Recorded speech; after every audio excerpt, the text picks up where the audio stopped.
I think that the system in itself is a training environment for things we should do and we would like.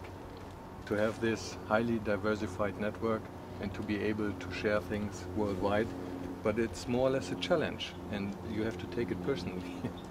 If you...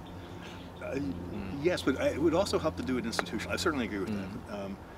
So, for example, Facebook, let's use them as an example, even if I'm not exactly factually right, we'll use them as an example. Facebook has the good idea of looking at your social network, which of course they know, to find things that you will be interested in that you otherwise would have missed. So they're feeding you news. And that makes perfect sense, and it certainly makes economic sense to Facebook, because they're constantly giving you stuff you're happy and surprised about. But if they only feed you things based upon the interests of your social network, you're never going to hear about anything outside the social network. So it may be that there's a software thing that Facebook ought to feel responsible to do. Maybe they do, I don't know.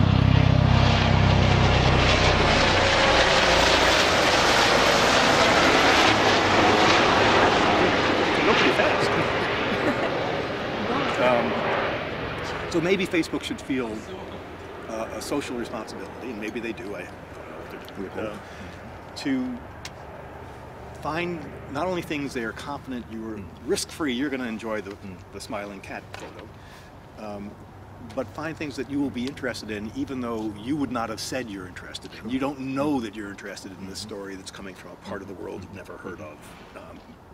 But it would be good if you did find that interesting. It would be good if it were given to you. So it may not simply be culture, maybe there are software things we can do to try to get us past this. It's a little bit more pedagogical intention they could have. If it's just to please you, they give you what you want to have and what is close to what you already like. If they want to challenge you, then it's different. They have to give you other context. You know, so another hopeful thing for me about this, and I have to say I'm a pretty depressed optimist, so I keep saying hopeful things. I'm not sure we're going to do anything. One of them is that human beings seem to,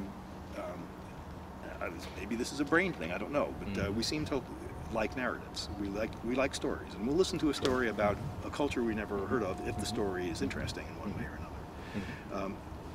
So it seems to me that it's not simply a pedagogical trick. I'm in favor of pedagogical tricks. Why not? But the result is learning, then it's okay, I think. Exactly. Absolutely. There are so many stories in the world that we should be able to find some, Facebook or whoever should be able to find some that are not making us eat our broccoli, as we say. It's a story from a part of the world that we would never have, a story would never have heard, but with a high degree of confidence Facebook can predict that we're really going to find this interesting or funny or provocative. The wealth of stories, I think, is a hopeful thing. Whether we're going to listen to them, that's true. Different question. Yeah, it's because of the fact that when you're listening to stories, your brain is starting to create patterns.